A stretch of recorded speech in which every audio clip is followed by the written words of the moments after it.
You know, I was thinking as the Suns played the Chicago Bulls tonight and won. They won a game. This is the first time this month, and it's the 22nd of February. It's the first time this month I'm doing a post-game podcast and I'm talking about a victory. The Suns prior to this game won one game this month. That was the 7th of February against the Jazz. And that's one that I did not go live for. Matthew held down the fort in that one in a rather comically drunkish fashion, I might add. A lot of dog barking and fighting going on in the background of that pod. But I wasn't there for that one. The last podcast that I did following a Phoenix Suns victory was on January 31st when they beat the Warriors. So, Matthew, I don't know if I know how to – I don't remember how to do this. The Suns – win question mark. Well, we still have to hate on them. We keep that up. We keep hating this team, and that pod with the dogs and cats, really good sidekicks. They did their part. They held it down. A little bit of fighting, but they got through it. That was a fun pod. That was a game I did leave early, and the Suns ended up winning. I thought they were going to win, then they lost the lead, and then they were going to lose, and then they tied it. They went to overtime. It's quite the game. This game it seemed like a long game. There was a lot of shit that went on, I feel like, in this game. Very long game, and one where it felt like the Suns continually had put the Bulls away. And you're like, okay, they're up 8. Okay, they're up 9. Okay, and it's the Bulls just hung around. Ultimately, the Suns win by 4 points, not covering, mind you. I think the spread was 4.5 points. But it just goes to show you that you never can leave the games early, Matthew. Lesson learned. You missed probably the only good moment of this season when Grayson Allen hit a three-pointer to send the game to overtime to beat the Jazz. Yikes. Yeah, yikes. But on that note, Jamsters, we welcome you to another edition of the Suns Jam Session Podcast. My name is John Voida, him named Matthew Lissy, me right for Brightside, him right for Brightside. We talk Suns on Suns Jam. We happy you here. We have good time. We talk Suns. We talk not good Suns. We talk not bad Suns. We talk shit Suns. We talk fantastic Suns. We talk Suns. We drink Diet Dr. Pepper Zero Sugars. We crack open. Ooh, we get on computer by accident and we play intro song.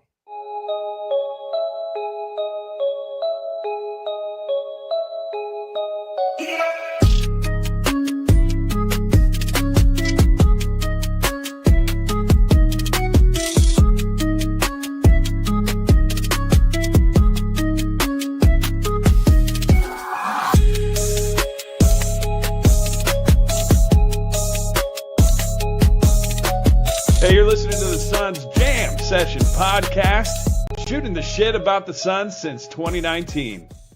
That's right, Jamsters. We're here for you, the original post-game podcast on Planet Purple, to talk about this victory over the Chicago Bulls. First question for Matthew.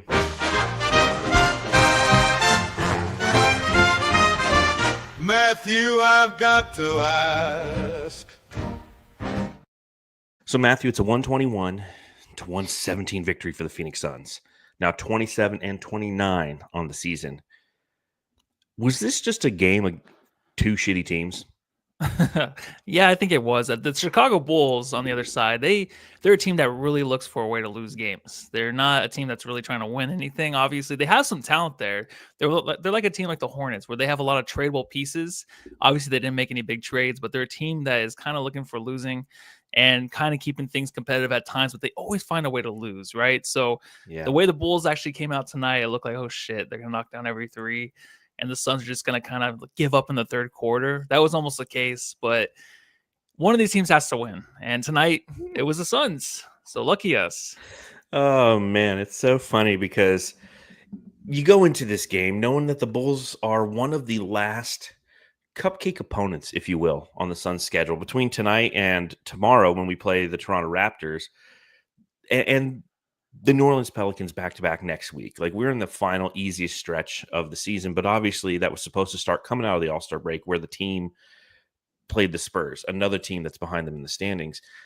And as you watch this game progress and you see exactly what Matthew's mentioning, the fact that this is a team that finds ways to lose. They're playing against the Suns, which is another team that finds ways to lose. So even though I switch the banner at the bottom and it brings up that final score and the Suns have a victory, and, you know, there's no true victory lap I think could be found here because the Suns almost lost this. I'm not overjoyed by this victory. I don't have relief.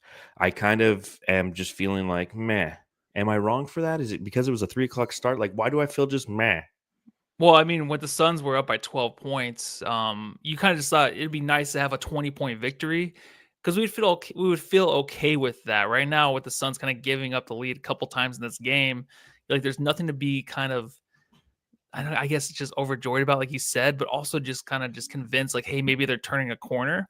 I think I think obviously that's if it. they win 3 games, 4 games in a row against competition that's like maybe playoff teams, then maybe we can kind of say, like, okay, well, here we go. But in this game, you kind of want to see them just blow them out. And it's something that they just could not do because the Bulls kept coming back. And I seriously thought with about 2 minutes left, they were going to lose the game, but they held on to it. They made some big shots.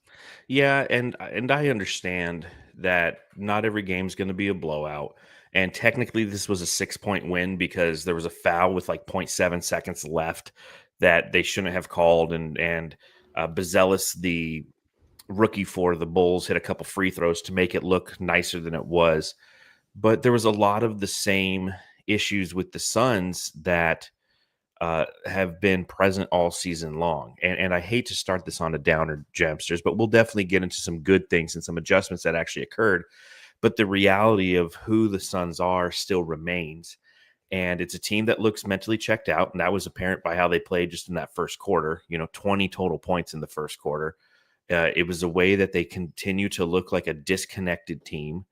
And Bill Simmons was at the game against the Spurs in Austin and had that tweet where he said the body language doctor almost needed medical attention in Austin last night after sitting near the Suns bench and watching them in person for 2+ hours. Wow. That's an unhappy basketball team, and there's no counter argument. Sorry. And you see little instances of that kind of throughout this game. There's a play where Kevin Durant gets double screened, falls over. Devin Booker has the ball. He shoots a 3 after the foul's been called, and then he just walks away. He doesn't run over to Kevin Durant, tries to like help him up or anything. There's none of that team camaraderie and connectivity and chemistry with this team. So even in a victory against a team that's actively tanking, the Suns don't impress me. No, and I like the tweet by Bill Simmons because it just reminds me of last year, kind of watching them towards the end of the season with Kevin Durant sitting on the bench, sitting at the end and just kind of by himself. I think we're in a spot where it's going to kind of end up in that situation again, but also like Bradley Beal and Booker, do they ever talk ever to each other? I don't know. I have never seen them say one word to each other. That is just, I mean, I've noticed it all season long. I've noticed but it for today 2 I was just like, years. there's always a seat in between them. Obviously, you want some space, but they don't acknowledge each other. I think things are said out in the open and they kind of like hear it, but they never look each other in the eye. They're never like, I don't know, whatever they're supposed to say to each other, but there's nothing going on between those two. So I'm like, what is up with that? Like that stuff kind of frustrates me because we're stuck with these two guys, right? Yes. Booker and Beal. So I want them to kind of have a bond, but obviously they don't have that thing where they are competitive with each other and push each other. Cause I definitely don't see that. Well, and I don't see it with Bradley Beal or Kevin Durant really either, unless it's Kevin Durant yelling at Bradley Beal for something. They were together all the time, but What's now that? first season, Durant and Booker were together all the time. Now they're never together. Well, I'm talking Beal and Durant. I mean, My bad. the whole trio. But you're right, though. The whole trio is this disconnected force of 3 soloed individuals. Tell me this, Jamsters. When is the last Booker Beal moment that you remember? A moment where they were connected on the play, and there was a play in this game where they were connected on a fast break play. I was like, oh shit, that's the first one that I remember seeing. But you don't see any of the chest bumping, the high fives, the aggressive yelling at each other, in excitement after a quality play occurred moments that you see across all sports, not just basketball. When your teammate does something well, the Suns, the way that they play is like if Bradley Beal comes up to bat and he's playing baseball and he hits a 2-run dinger. It's like he runs around the bases and he shows his emotion because that's what he does. And he goes to the dugout like no one acknowledges him. And that's kind of how this whole team is. Like Kevin Durant, he'll hit a home run, and he'll yell at the umpire running around the bases, or he'll be yelling at the opposing team. And Devin Booker, he'll hit a home run and he'll run around the bases. He'll trip on second and then get mad at the base and say, like, why didn't you call a foul on second base? and then he finishes. But all three of them, when they go to the dugout, there's no high fives. There's no, special secret handshakes, things of that nature. This team just kind of lacks that connectivity. It's a very business as usual team. They come to work to do the job, and then they go home. There's no post-work happy hours with these guys. No, not at all. That's what it is. It's coming in like Walter White when he has his like lab that is built underneath the laundromat, which we're actually on that episode right now. It's nice. like I'm on that, the Better Call Saul episode where Gustavo is scouting that laundromat before. Yeah, Gustavo's the best. Dude, freeing dog. Yeah, I think this podcast was brought to you by 2015. I know we're all right back into those shows. I know. I remember when he was like making his sandwich just like every day, going to work and just doing his own thing. Like no one was talking to each other. Just go in, go back home, go in. Do your job. And I just compared it to like everyone does that for their job, but I compared it to a guy making meth on TV. So and like Saul says in the chat, he says Beal is the new DA, where half the team doesn't like him, and I don't know if that's necessarily true. Like no, I don't think that's true.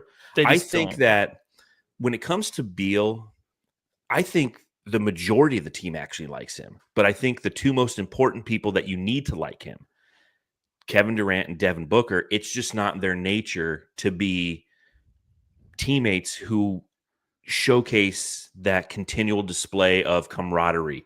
They're the business guys. They're just there to ball, right?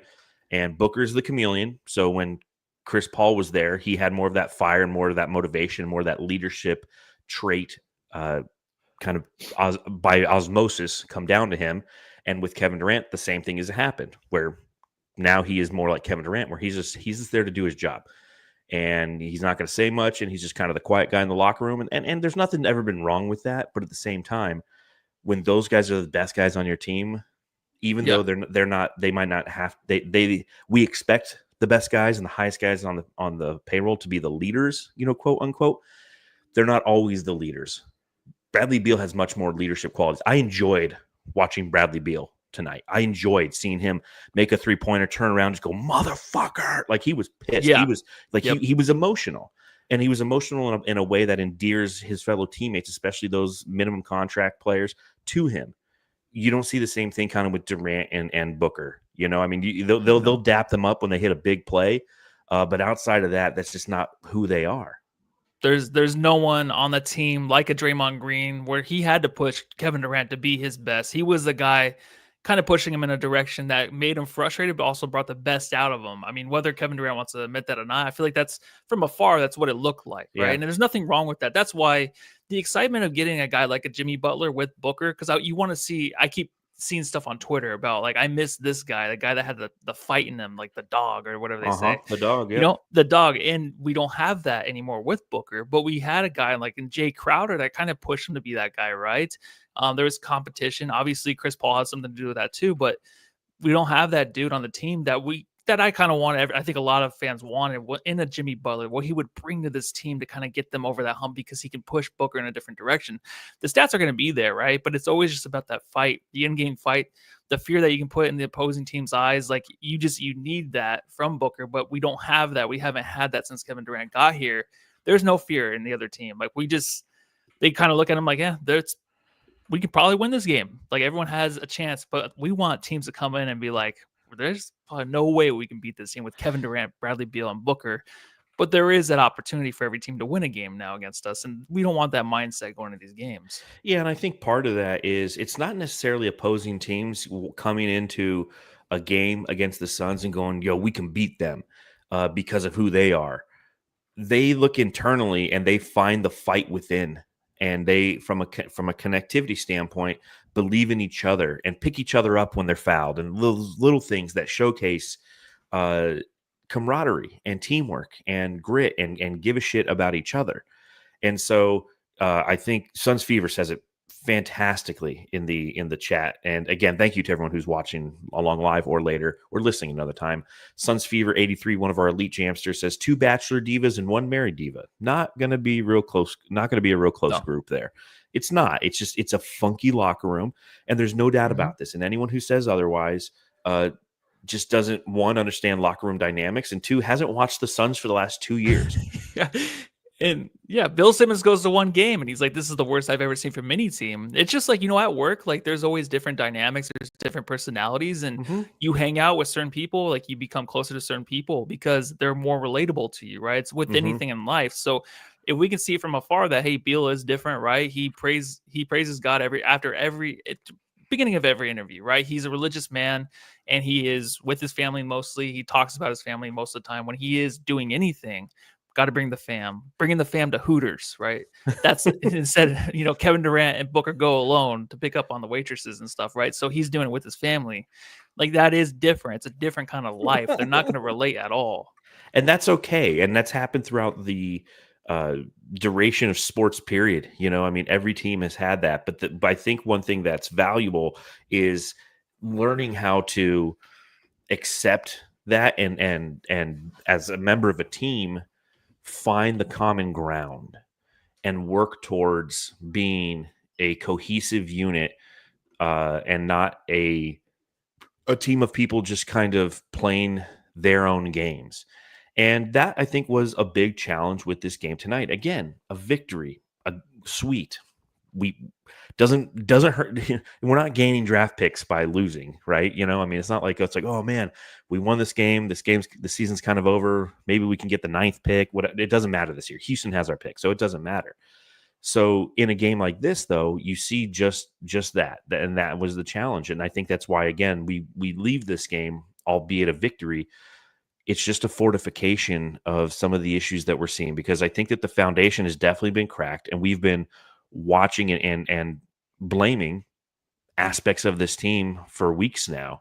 Last game we talked about the coaching. We'll talk about that here momentarily, but this was a game where I just saw a lot of disconnected basketball. And I know that Coach Budenholzer says play random, but there was a lot of randomness in this game. And then you're watching on the other side, the Bulls, who are not a good team either. But under head coach Billy Donovan, they're playing. They have sets that they're running, and Kevin Durant's always kind of liked the play random aspect of basketball, because basketball can be a random game. When things break down, you have to play random. But when playing random is your foundation, you start to see possessions. I mean, there was a possession in the fourth quarter where the Suns, I think they were up 103-98 or something. They're up 5 points. And they're just out there running around and using all this energy and, drive, kick. Nobody's taking the shot. And then finally they take the shot. They miss it. They get the rebound again. They do the whole same thing where they just don't run a set. They just don't run an organized basketball play and then try something off of it. It's just it looks disconnected. And you couple that with the fact that this team does look mentally checked out. And it might not be mentally checked out all the time, but there's aspects where they appear, at least come through the TV screen to me, they appear mentally checked out. It's just not a recipe for long-term success. Like, I am so interested to see how these last 26 games go, because we've already entered the darkest timeline with this team. They cost so much money. They're not going to the playoffs. I don't see a word where they go to the playoffs. If they do make the play-in, that's going to be just brutal, watching somebody kick the shit out of us.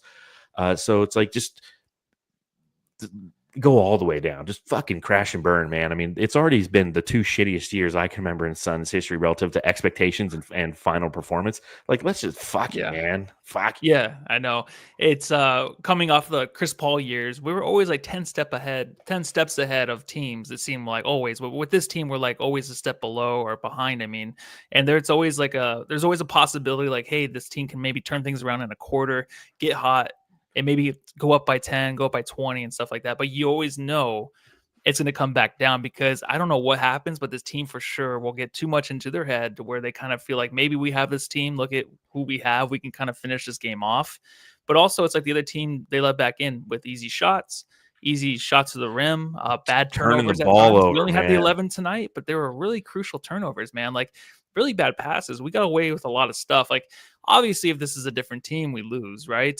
That's why it's hard to just have the 4-point win. So we got to have the 20-point win against this team for sure. Well, or at least just something that felt more decisive. Because again, like Booker at the end of this game, there's 2 consecutive possessions where he turns the ball over, then he fouls on the other end. It's just it's like you can't do that kind of stuff. And that's the stuff that you do either early in the season or, truth be told, bad teams do. And that's why I opened up the podcast asking the question, like, is this just a battle between two shitty teams? Because ultimately it's what it kind of looked like. I was watching this game and I go, this is a game where only the fan bases of Chicago and Phoenix are watching this.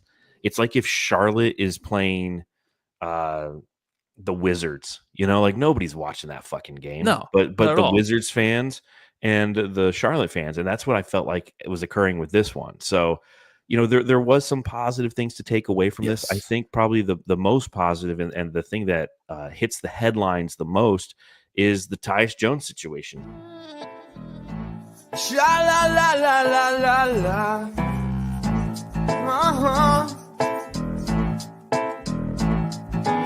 Mr. Jones and me. Tyus Jones does not start the game after the bitching, the moaning, the numerous articles that I've written on Brightside of the Sun about this, and even a poll that I put out on Brightside saying, like, hey, would you rather start Tyus, start Monty, or put Booker back out there and roll with Booker, or Beal out there, and roll with Booker / Beal? And 69% of our Brightside community, which is a ton of people voting, said that they'd rather see Booker / Beal out there. That is what happened tonight. The decision was made, even though Coach Budenholzer said some dumb shit before the game, where he was talking to Dwayne Rankin, who, kudos to Mr. Rankin, because he's been asking some really good questions these past couple of games, asking about Nick Richards, asking about Ryan Dunn, things of that nature. And he's asking about starting Tyus, and it was very non-committal from Bud, and then he goes ahead and doesn't start him. So I guess my question when it comes to Tyus Jones is, did Mike Budenholzer not start Tyus Jones for the first time this year, mind you, simply because he was going to be playing against his brother? No, I think it's the reason that Matt Ishbia is looking at Twitter and what we're saying. So and reading Brightside, comes from that's Matt a Ishbia. fact. I think that's because every time we say anything or want to change, it always comes true, no matter what. It always happens, right? We got Beal to the bench. Now Beal's back starting because Tyus Jones is terrible. Like, I love this Tyus organization. Yeah. Tyus Jones, seriously, like 0 for 3 from 3. Like, he cannot buy a 3 anymore. Like, he is just, I think, below 30%, like the last 8 games now. It's just like, it's hard to watch because you want this guy to succeed, obviously, and hit big shots for the Suns because he's going to be open most of the time, and he usually always is. The fact that he didn't start, came off the bench is nice, right? But the Suns obviously had a hard time tonight getting off to a rough start, 3 of 16 shooting, which is like, Beal's back in, like, all right, but they were all good looks again, like just like the San Antonio game. I feel like in the first half, like they always had just great looks, but nothing would drop for the Suns. Like they're doing a good job of moving the ball around, finding the wide open jump shooter, but they just can't hit right now. And that's exactly what happened in this game. Luckily, they got a little bit hot in the second quarter, and they had 40 points, which got them back into the game. But the first quarter was just horrendous, right? But maybe there's just so much switching around, and it's just kind of throwing everybody off again. If Tyus Jones can kind of just settle into that backup role, which he's more proficient at, then I think that's going to be something that we can kind of count on down the line, where he can come in and hit bigger shots and maybe run the offense. Now, Beal has to get used to this Devin Booker and Kevin Durant thing to start the game, which he wants to be the guy starting, obviously. But you can even see with Bradley Beal, man, some of those passes are pretty sketch. Him moving the ball around, running the offense, it does not look good. And tonight looked really bad at times. Well, and that's good effort why, for him tonight, though. That's why I feel Booker should be, point Book is the answer. Yeah. Beal's the 2 guard, at least on the offensive side of the ball. Defensively, it's still small, but it's not as small as Tyus Jones. And I think that that's a win for the Suns because over these last 26 games now, but 27 including tonight, one of the main reasons I felt it was important to just sit Tyus Jones is not going to be here next year. So you need to see as many minutes as you can with Booker and Beal in the starting lineup again together, combined with the fact that the Suns, who actually lost the first quarter but won tonight, so that's 26 games this year in which they've lost the first quarter. They're now 6-20 after losing last game. But you're putting yourself in a position to continue to watch this develop and continue to put the Suns in a good position to lead after the first quarter because, they're 20-8 in games when they lead after the first quarter.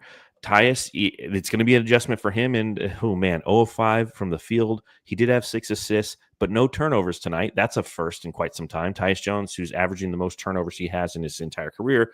It's not a huge number. It's under 2, but still most he's ever averaged in his career. But I just like to see the fact that the Suns are finally trying something just a little bit different, right? Just a little bit different. It hasn't made sense with Tyus Jones. We've been beating that drum for quite some time. I want to say since probably about a month now, since January. We went through even the games we were winning. We're like, dude, defensively, we need to be better. And Tyus Jones is a clear liability on defense. But, it's a good move. And then obviously, as you mentioned, the other side of that is the adjustment for Bradley Beal. And she said, you're not the only one, but you're the best, Bradley.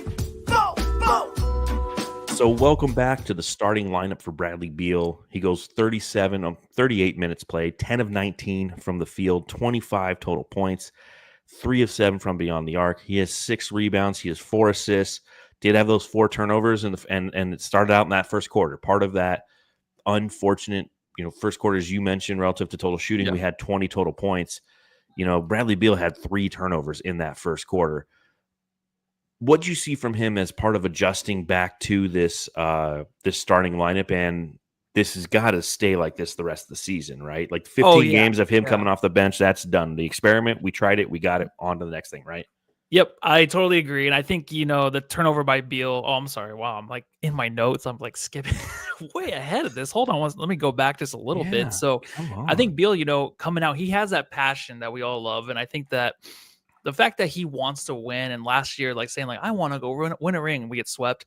Like, I always feel bad for him at times. I feel like he really does try and he really wants this to work. And you kind of look over and look at Booker and KD, and they're kind of just like, whatever happens, right? But I feel like this guy is really trying. Yeah, exactly. We were tired from the Olympics. That's all. Like, we weren't resting with our family like you were. I think the fact that he can come in the second quarter too, like after just a terrible first quarter by everybody on the floor, he comes in, gives us a spark. We cut the lead to 5 points. Then it's like, what do we do after that? Then obviously there's the turnovers by Beal. Then Kevin Durant's like complaining to the ref and like actually lets a guy go by on the weak side right for a lay-in. Like, the guy saw KD basically arguing with the ref, and then he's just like, whoop, I'm going to go in for a lay-in. So that's what happens in these games where you get a spark, like a guy from Bradley Beal that wants to push it, but then he comes back in, turns the ball over. Then Kevin Durant's doing that. Then KD does turn the ball over again, but we can never get it close to where we tie it and then take the lead. It takes so long. And against a team like the Bulls, you think we can pull it off earlier in the game, but it took to the second half to do that. I feel for Brad in this whole situation. I think it's going to be interesting to see how he pushes this team. And if he can, I think I've mentioned this many times probably before, if he can kind of give that energy to the starting lineup, and I think he kind of saw that today, but we just could not get any shots to go down. So I think we're heading in the right direction as a starting unit. Bol, though, too, we'll probably talk about him later. Like, if he is a guy that you throw in the starting lineup with Nick Richards, eventually, I think that's kind of like the next move for the starting lineup as soon as Bol gets more minutes. So I'm excited to kind of see this. 3 then, right? Yes, exactly. Yeah. And I think I'm excited to see how this all works out with everybody, because Beal needs to be in that starting lineup. Sorry, Brad, like, he went to the bench, like, and he's such a professional coming back and just doing his job, right? Really, I love it, though. I mean, and I do. So you're so right there. So obviously, for an entire season, I said, move Beal to the bench.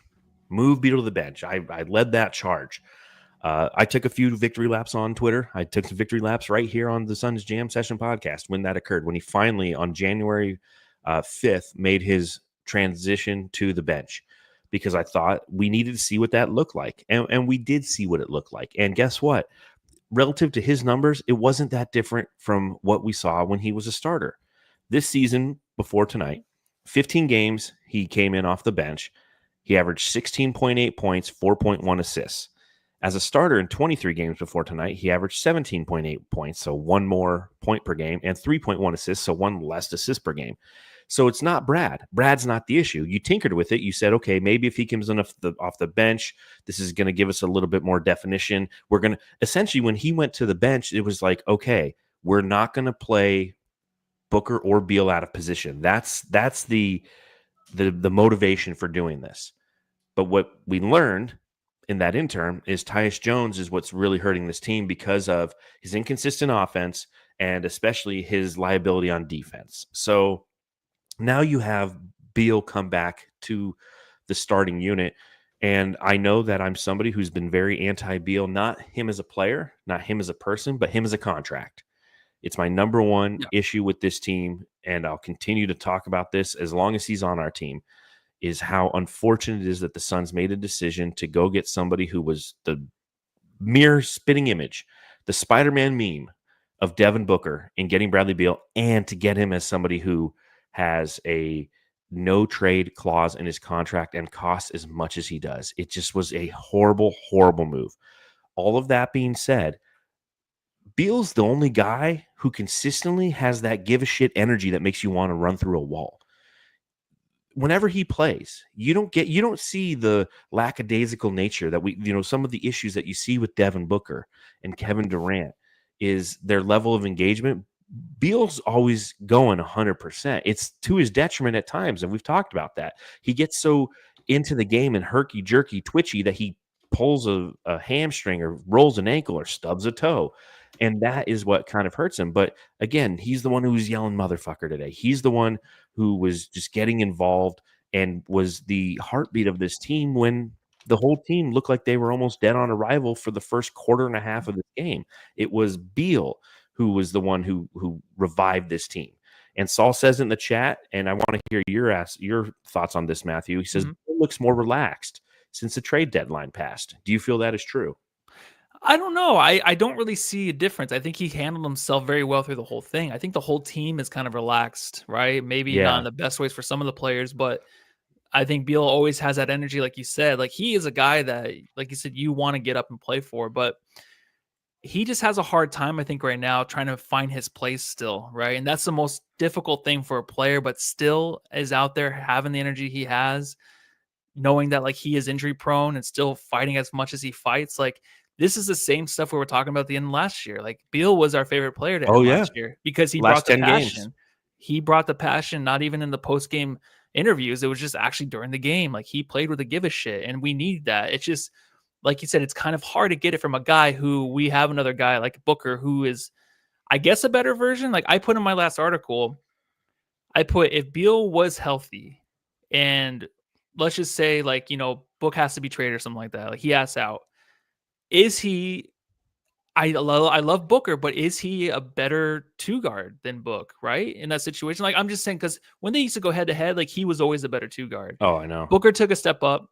He has been the better two guard, but also, like, Beal just plays with that energy you kind of want, right? I think we kind of struggle with that with Booker at times. So I'm always just like, well, I mean, if he's healthy, is he just better than Book right now? I don't know. Sometimes I feel he might be. I get where you're coming from, and you're not wrong. I don't know if better is the word I would use because it's so tough. It's so subjective, and it's something we could literally do a whole podcast on. Who's better, Bradley Beal or Devin Booker? I mean, obviously Booker's going to get a lot of love from Phoenix fans for what he means to this team, the city, this organization. From a basketball, just from a shooting standpoint, Booker's the better shooter, but Beal might be the better basketball player. So, I mean, it's such a tough one to navigate. And I love what Keith says in the chat. He goes, we would be on fire for Beal as a fan base if he were 20 million a year. 100%. He plays with all that energy that we need and we miss at times from certain members of this team on a consistent basis. Some of them are so skill based, but they lack that passion, that energy. And people like us, fans, when we watch this team, you connect with those guys because you have that same passion for this team. It doesn't make any sense. Now, obviously, their passion isn't necessarily for the purple and orange. It's for winning basketball games and being competitive. But the fact that they showcase that emotion and that in a productive manner and that desire to win for the purple and orange that you care so much about, it endears you to that specific player. You think through the history of the Suns, and there's a list of players who would come in and just give you their all and would die for you, or at least for the team, and you would just, those were your guys. And Beal is not at that level with the Suns, and he never will be because of all the extra baggage and things that I mentioned before relative to his contract and hurting this window around Kevin Durant and Devin Booker. Through no fault of his own, though, and it's all upper management. It's all Matt Ishbia. I know you're listening to this. Okay, now here's the one I want you to do next. Okay?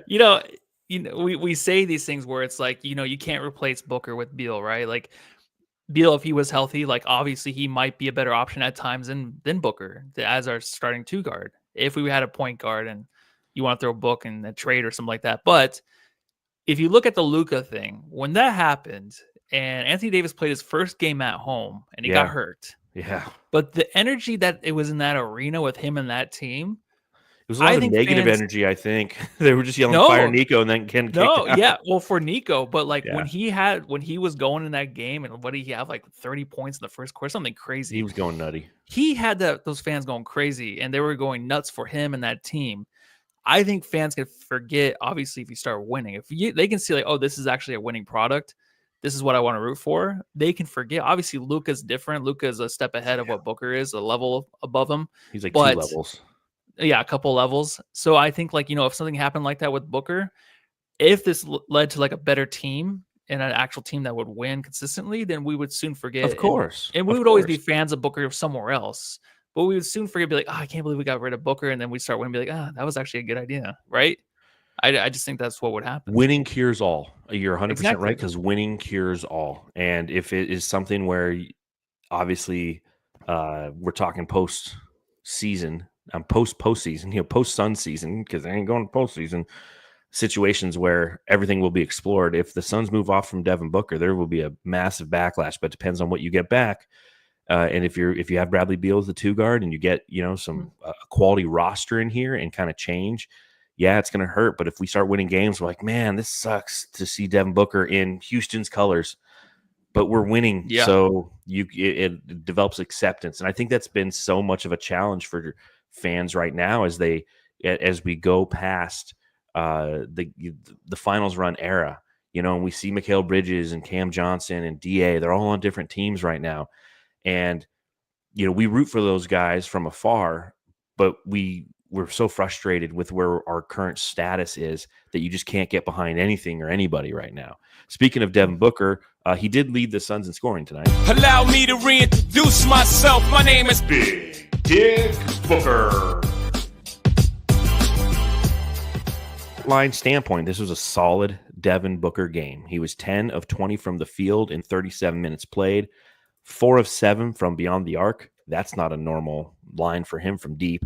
Had 8 assists, 29 points, so a 29-8. Had a couple steals, had 3 turnovers, had 4 rebounds. But I feel like Devin Booker in this game was the personification of this game, where he played well, just like the team won, but it just kind of felt like everything was a little off. Like, again, post All-Star break, he's just thinking of, he's sipping port wine while up in Aspen, and does Kendall like me? Does she not like me? Has she texted me back? I don't know. I just checked my phone at halftime. I still didn't get a thing back.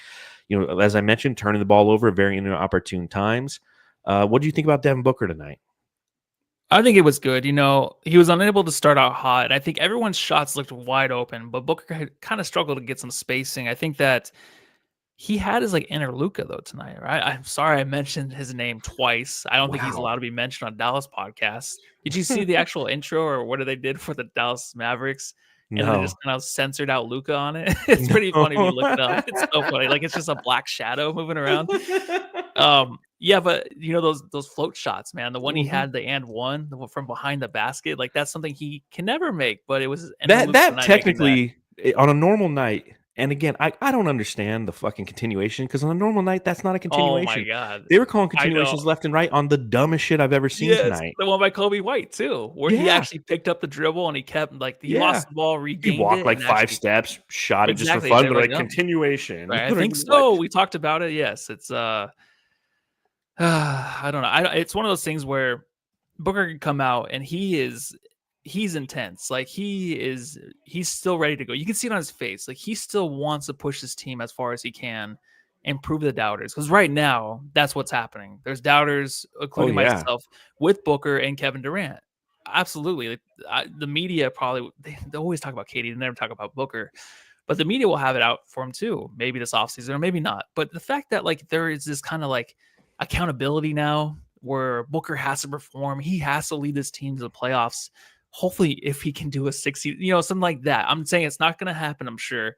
But if he can pull that out of his ass, like, wow, like, where did that come from? That's the Booker the last 2 years I've been predicting to be like a top 5 finals MVP candidate, a guy that's going to be, you know, the best player on his team over Kevin Durant. That's what I've been waiting for. So if that were to happen, you can see it in his eyes, you can see it in his energy. It's still there.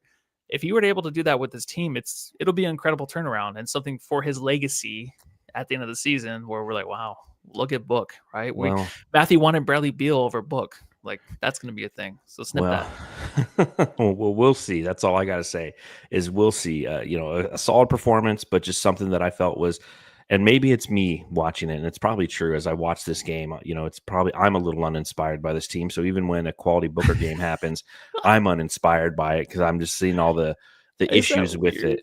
It is, but it's so strange to watch these games. Well, it is because we've accepted defeat. I think that's why. Is I'm truly at this point where I'm like, it's a countdown, right? Like I feel like I'm in jail, and I've got 26 games until I'm out of jail, and like get to walk out of the prison, and you know my wife's gonna pick me up, and I get to go have like a good meal again. Like that's how I kind of feel with this Suns team right now. Like I know they're dead in the water, and I'm trying to watch it and hope that you can see signs of life. That's what we're all doing. Trying to see signs of life, trying to see anything that's transferable to potentially next season.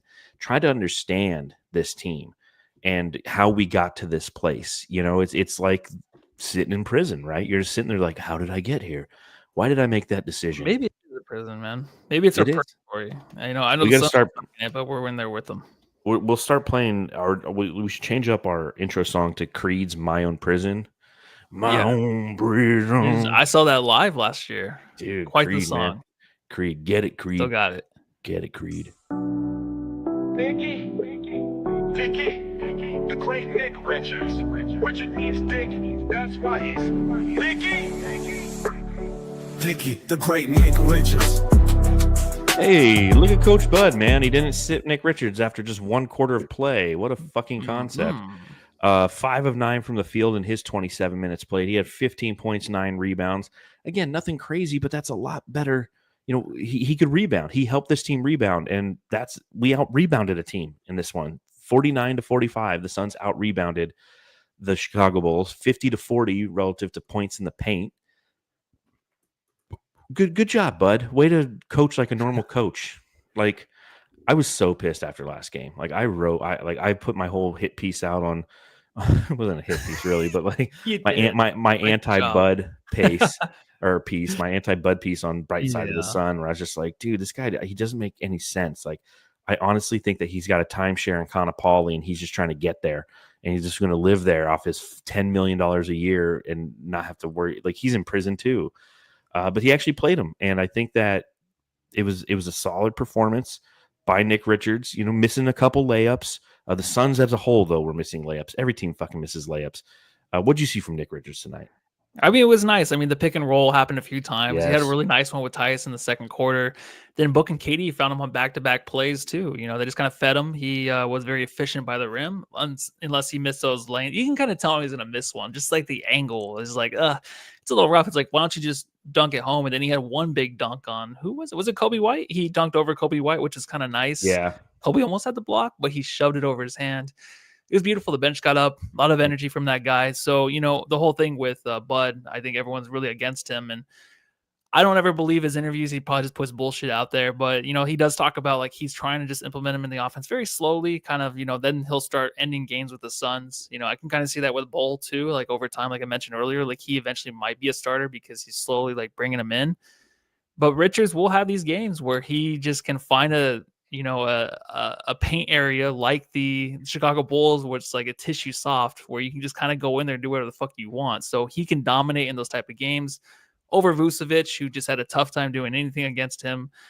And usually it's Big V, Vucevic, every pod. When after we play one of the Big Vs, it's always one of these guys that kind of, you know, let these other guys manhandle them and give us some kind of hope for this team. So I'll thank you again, Big V, one of the two. Whichever. Well, Vucevic played like little V tonight, but it does bring me to, you know, a stat. Ooh, dang, stat me.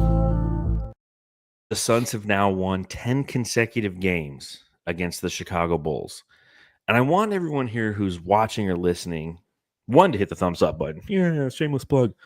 But two, remember this. Remember, because every year around the trade deadline, everybody, dude, we got to give Vucevic, man. Got to give fucking Vucevic. Like, Vucevic the answer, bro. Like, we've heard it for like the past 5 years. And I know, obviously, this year, I feel like a lot of that chatter was shut down early because Vucevic makes too much money and we're a second apron team and we couldn't get him. He makes like 20 mil. Nurk made like 18. So, like, the math didn't work. But you saw it on Facebook like every day. Because on Facebook, they have no idea what the second apron is. On Suns Facebook, they just I don't know what it is either. every time they see it, they'll be watching a commercial and they're like, "We need that guy on the team." It's like, what the? Yeah. Can you hear me now, guy from Verizon? That's fucking Yeah. 15 years old. But remember that remember what you saw tonight. Vucevic has challenges, and I get that he can shoot the 3-ball better, and maybe in a Coach Bud system it would work. But 6 of 16 tonight for Vucevic. He went for 16 and 11. I mean, it's not the worst stat line, but he's not the greatest either, So I just want everyone to remember that. I wanted to throw that out there. Yeah, and I wanted the other Valanciunas. I wanted him on this team, and that I'd rather have him Durant. Yeah, we all know that Valanciunas is a little bit better. Like, it's so funny. All these centers in the league are just kind of the same. You're gonna get some guy that can stand there, maybe block some shots, maybe have a few dunks here or there, some good lay-ins over a defender, but there's nothing much you can expect from these guys anymore. Unless you have Nikola Jokic or Joel Embiid or Giannis at the 5, like all of them are just kind of mid. They are, and everyone forgets that. And like when tight ends, they just become very anti-Nurkic because of it. They're like, no, well, Ayton. It's like, yeah, Ayton's mid too, dude, but he makes twice as much money. Absolutely, yeah. Another tall guy who's mid. Look, up in the sky! It's a bird! It's a plane! It's Bol Bol, motherfucker.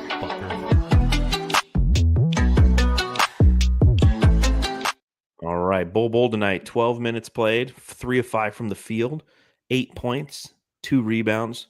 Tell me how amazing Bol Bol is, Matthew. He looked good in the first half. Didn't play. What did he have? 3 minutes in the second half.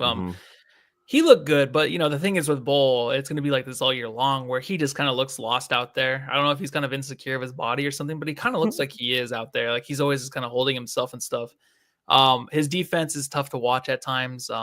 His shot making is kind of insane because a lot of those shots he does make, nothing but net. It's a horrendous looking shot, and it's always in a spot where he can't do it because he's so tall, just shooting right over somebody, but it goes in. I'm a big fan of continuing to kind of build on this, but he has to kind of just make sense out there eventually, right? So I'm saying, like, you have to continue to increase his minutes. I think it's something to look forward to, but I really hope he kind of stands up to the challenge and can help this team win games and make smart decisions, because he has it. It's there. It's frustrating at times. It's not like Ayton frustrating.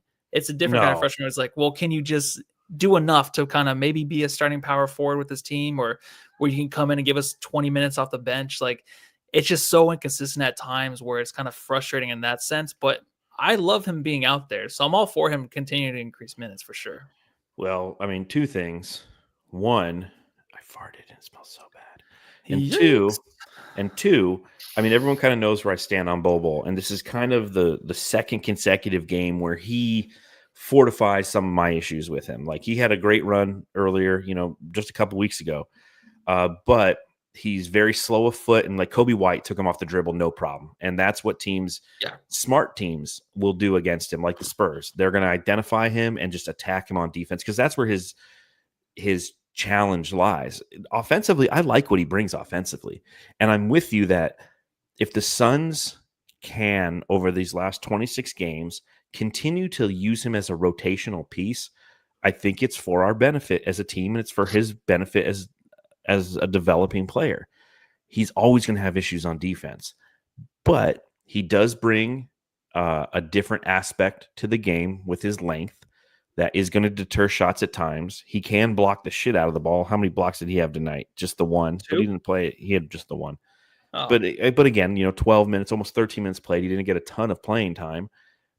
So he can add that aspect. He's not going to be a perfect player, but rotational players typically aren't perfect players. They're going to be either really good at something or somewhat good at many things. And that's what makes them rotational players. And the fact that he can score the way that he does, it's unique, it's effective.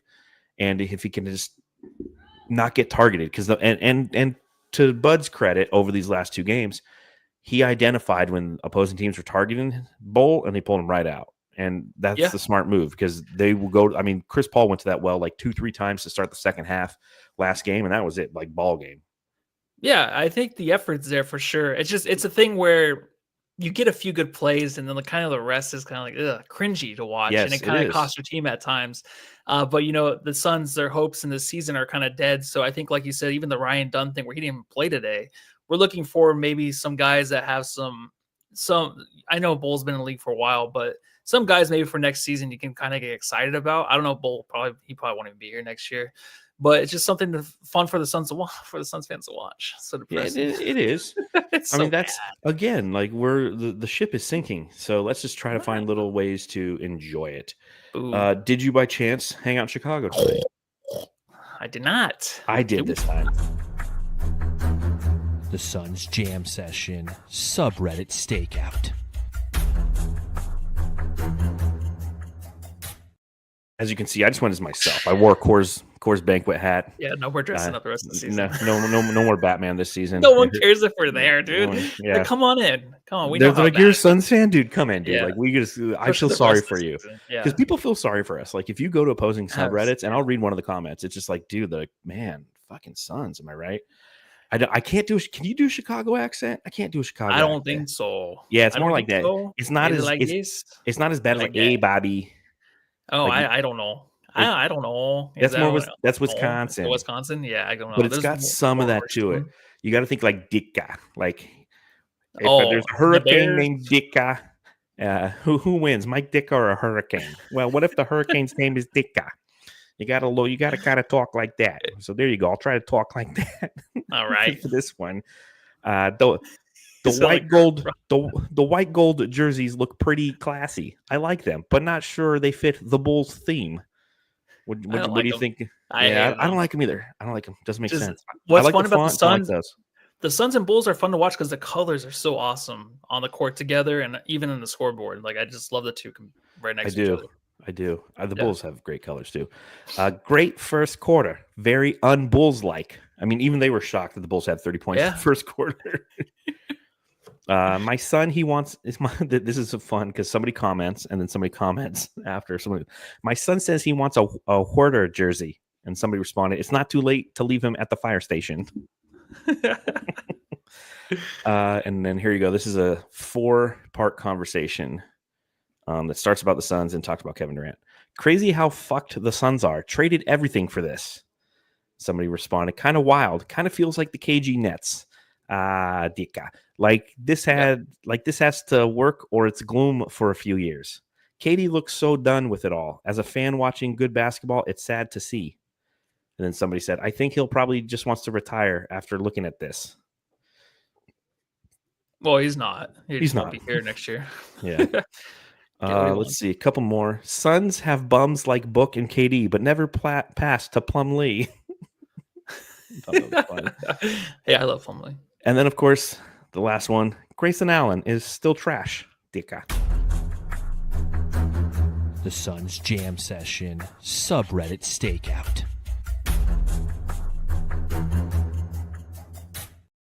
Yeah, Matthew Joyce Entertainment says those jerseys look like they've been washed 300 times. Yes, Yeah. that's good. I will say this. I loved the font on those jerseys. It's an old, I forget the name of the font, but essentially it's like the Capone era font that was really popular. It's not so much as Broadway, but it is a really nice sans serif font. But the colors just don't make sense. So I'm sure it has something to do with something local. Capone obviously being Chicago in the 20s during Prohibition. So I get the throwback, but it's kind of like when the Suns rock the turquoise. I mean, they're going to find a way locally to make it work, but from a national level, like anybody, when we played in the turquoise jersey, they're probably like, what the fuck is going on here, dude? Let's fucking, You don't that's even the know. Suns? Yeah. You're just like, what? Well, that's why I keep saying this season where I'm like, I kind of wish it was just more simple with everything, the courts and all that. Like, I kind of want it to go back normal. Like, I feel like it's just so, everything's just so disoriented. Like, it's just like making me a little bit more crazy because of my ADHD or whatever I have, my autism and stuff. Like, I just get a little nutty watching. No, I hear you. That's why I love the Dodgers, man. They're just beautiful, crisp, Just stay the same. clean, Yeah. stay the same. Yankees are kind of the same thing. You know what? We're going to do a jam star tonight.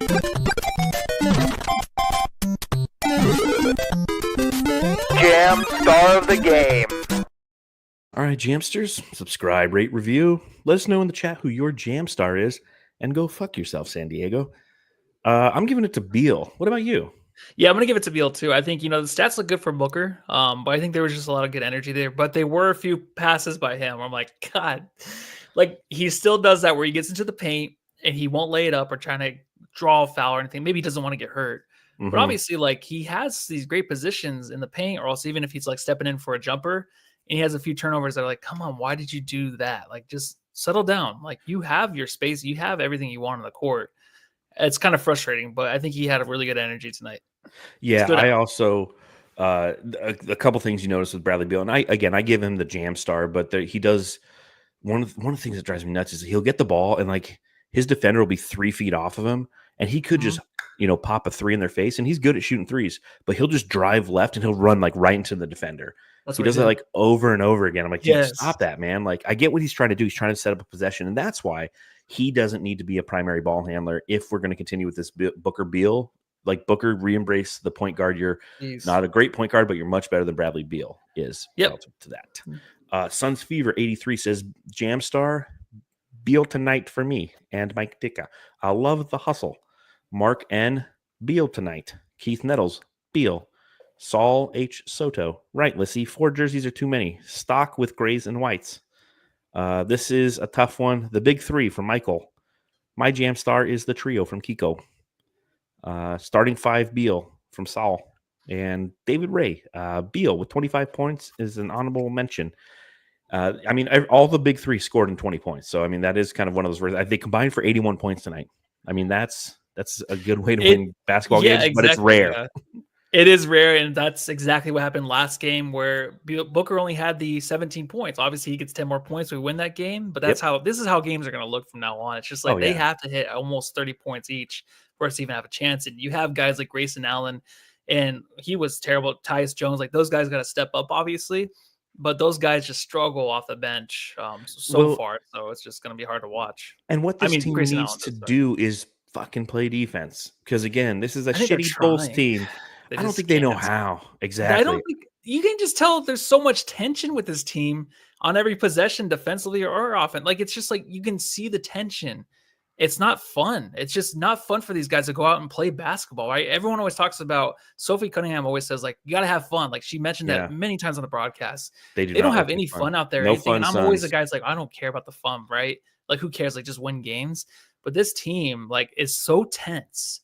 It's like they know their abusive stepdad's coming home soon or something like that. That's the way it looks, dude. It's pretty bad. And I feel sorry if anybody has that. I completely agree with you, though. I mean, let me know, and we'll come over and take care of them. That's kind of where we started this podcast, right? Even in a victory, it's showcased that this team just doesn't look like they're having fun. And Bill Simmons said it. And if you go to the arena, I mean, you guys know this, and you know it from going to games as well as I do, Matthew. It's like, there's this kind of weird vibe around this team. There has been all year. Especially once we started losing, because we're all like, oh no, if this turns out bad, what's going to happen? And then as it continued, we're like, oh no, if this turns out really bad, what's going to happen? And now we're like, oh no, it's really bad. John doesn't even wear Suns hats to the post game podcast anymore. He just wants to let you know what kind of sponsor, dude. He wants to know a Coors Banquet beer. But talk about how good it is. Tomorrow we have the Toronto Raptors, another bad team. Second night of a back-to-back for the Phoenix Suns. What do you think on this one, man? I think it's the same as what we saw tonight. You always hope for something different, but the only thing we can really count on is if they had this kind of game to learn. I don't want to talk about it. Let's just let's just not do one tomorrow. I have church tomorrow night, so you go to church now? No. Oh, tomorrow. I'm with Suns keep playing on Sundays. I'm going to start going to church for 4 hours. That way I don't have to do a pod or watch a game. It's like Matthew's been at teen mass for like fucking 12 hours, Fucking Suns. I love the Suns. Praise be to the sun. Yeah, this is going to be a game where we will win. I do predict we beat the Raptors, but we'll be right back here tomorrow night, or maybe it'll be me by myself because Matthew will be getting all holy with it. Nah. Getting holy with it. Nah. and I'll be talking about some underwhelming aspects of this team and this game. And I get that every NBA game is going to have underwhelming aspects to it, but we'll see if the Suns go and play and have some fun north of the border. I wonder if they'll get tariffed for going up there. My name is John Voida, managing editor, Bright Side of the Sun. You can follow me at Darth Voida and read all my writing at brightsideofthesun.com. He's Matthew Lissy. You can follow him at Matthew Lissy. Great piece about Kevin Durant and Devin Booker up on the site right now. So if you get a chance and you're bored, head over there, read that article. Matthew, what else? Go home and love your family, everybody. Love you guys.